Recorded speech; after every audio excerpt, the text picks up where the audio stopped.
会中文之美，提升自己的中文素养。陋室铭：山不在高，水不在深，惟吾德馨。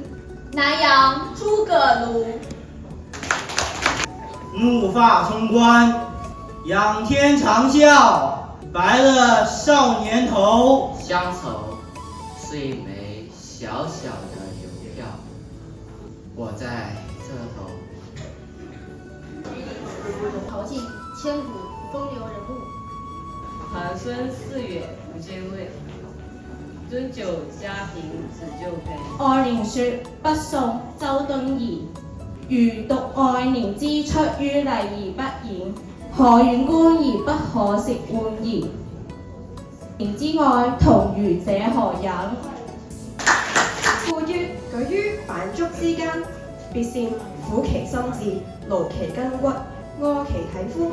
行不樂其所，所以